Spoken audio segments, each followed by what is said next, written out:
If school administrators or officials try and punish them from refusing to participate in the Pledge of Allegiance or participate in the national anthem or taking a knee, they are firmly protected. So there is absolutely a right not to speak, as well as the speech rights that we know so well. And so when you're going back to the first thing you said, when your kids were going to do the walkout, was that part of the First Amendment, or was that a violation of it? Well, so that's a different chapter. That's a chapter on student speech.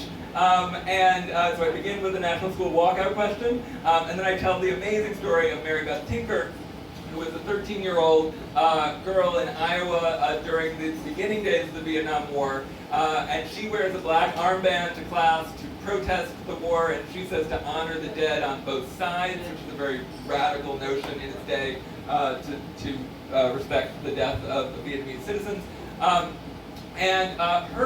brother protests, a friend in high school protests, and their case goes up to the Supreme Court, and in beautiful language that sort of still resonates today, Justice Fortas says that students don't lose their constitutional rights to free speech as they pass through the schoolhouse gates.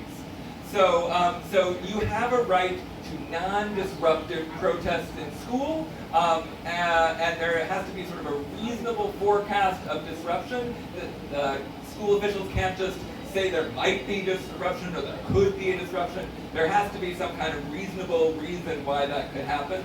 So to answer that question, you can't leave school, either whether National School Walkout or Climate Strike Fridays, that is disruptive. That wouldn't be protected by the First Amendment. But if teachers or administrators, not necessarily in New York, but in other places, try and punish you more severely for protesting rather than skipping school to go to the mall or just not being in class, that content distinction is protected by Mary Beth Tinker and others. So you have a right to non-disruptive protest, and you can't be punished for your student speech message, but you can't just leave school without consequence. I like to say that freedom of speech doesn't mean freedom from consequences. You often have a right to say something, but then you have to often live up to the punishments or the challenges that come with that. So we often have rights. That doesn't mean that we get off scot-free and are able to say whatever we want without repercussions. Yeah, in the book you literally see the consequences, whether it's unemployment, like for Colin Kaepernick, deportation to Russia, and then being deported from Russia to Mexico. He has the rare honor of being both deported for pissing off the government of the United States and the Russian government. Yeah. But now in social media, especially on Facebook, on Twitter, people say some crazy things, and you sometimes think, is this illegal? Like, we had a former president who would just go off on Twitter. And some people will say, hey, it's not professional, but is it legal? Yes. Well, so the social media, so the book moves chronologically, as we are doing tonight. And the last chapter is on social media. And the Supreme Court was really late to the game of talking about social media. So let me get to Trump in a minute, because that's a little bit more complicated. But the Supreme Court does address in 2017 a case involving actually a former pedophile, somebody who a sex offender, and there was a law in North Carolina that prohibited anyone with a sex offending record from essentially accessing the internet for social media.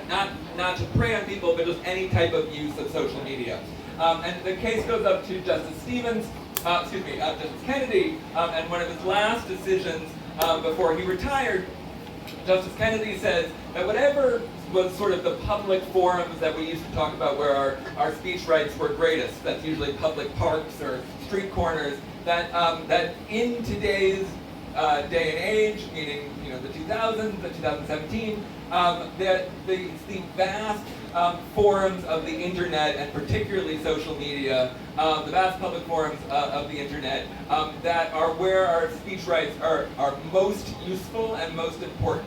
And we have a right not only to access social media, so the court struck down this law saying that even disfavored individuals like sex offenders have a right to access social media, So we all have a right to access social media. We all have a right to speak on it and to listen.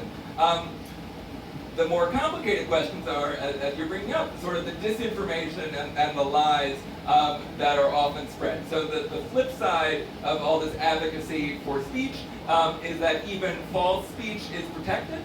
People often are surprised by this, but there is no, in very narrow contexts like advertising, false speech can be regulated. But in general, there is no there's no way that speech can be regulated by the government. Private companies like Twitter or Facebook or YouTube, again, like the NFL, don't have to follow the First Amendment. So if they want to kick off even the President of the United States for false speech, that is their right, and I would argue that it's a good thing too. So, so much of free speech law is the future. So much of free speech law has still not been addressed by the court. There's an updated afterwards in this paperback.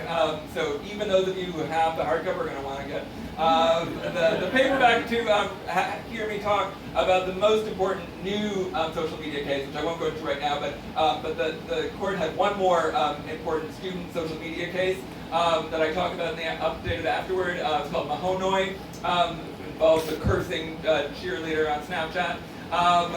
But so much of the internet and social media speech is the future. It is the Wild West, and that's sort of what we're stuck with. One of the things I also want people to know about their rights is that the First Amendment is not always a sword or a shield or a sort of going to fix our problems.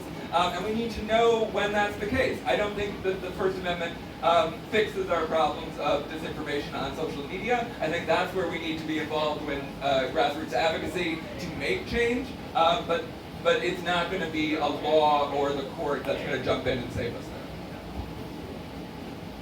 there. Now that we're going to wrap this up and take questions from the audience if anyone has, but I want to end it with this. It's been 2 years since you wrote the first copy, the first draft of this book.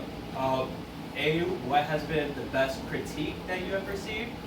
But have you had any epiphany moments of what you can add or what would you change now for this soft copy?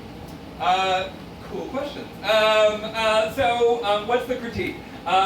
I won't say it's the greatest critique, but I think the funniest critique is I was just recently, as I often do, looking at the reviews on Amazon of my own books, and everyone should please review if you haven't already. And one of them was, a great book, but so skews left and sort of outrageously liberal, maybe. And then the next review below that is. Great book. Democrats are after our free speech rights, and this is are in collusion with big tech, and this is the antidote. So I appreciate that both of those people found something to like in the book.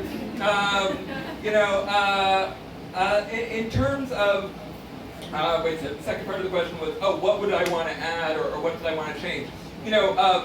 There's been so much that's happened since I wrote the book in our country. We had an insurrection that was caused in part by a speech from the President of the United States.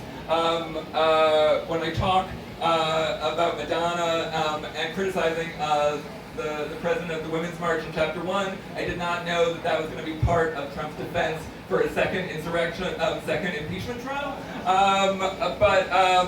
We had that. We had Amy Coney Barrett joining the court, replacing the late lamented Justice Ginsburg, who sort of ushered in a new 6-member conservative, ultra-conservative supermajority. We have Ketanji Brown Jackson becoming the 116th Justice of the Supreme Court, the first black woman,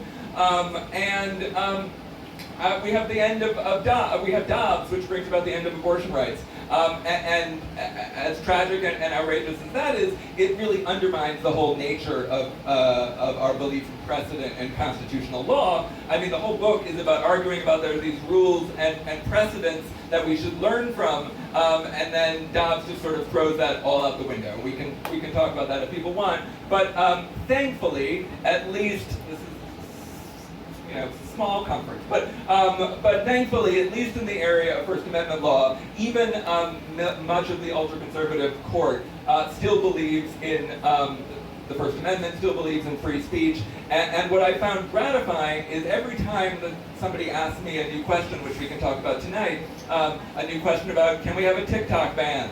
Or what about, the Dominion lawsuit versus Fox? Or, so many things. I think the social media cursing cheerleader, we can look at the cases, the 10 cases in the book. I'm very gratified to say that I still think those 10 cases are the building blocks for people having the type of framework they need to, if not answer the question directly, at least approach the question and think about how the court will be thinking about it and how we want to think about it as citizens moving forward. Awesome. Let's give it up for Ian. Thank you.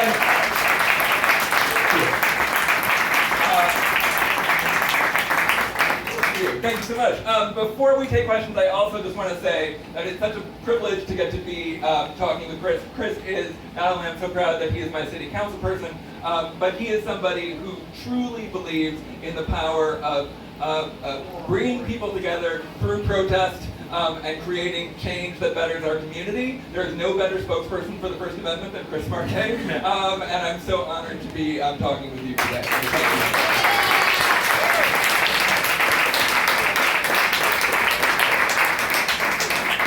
So we want to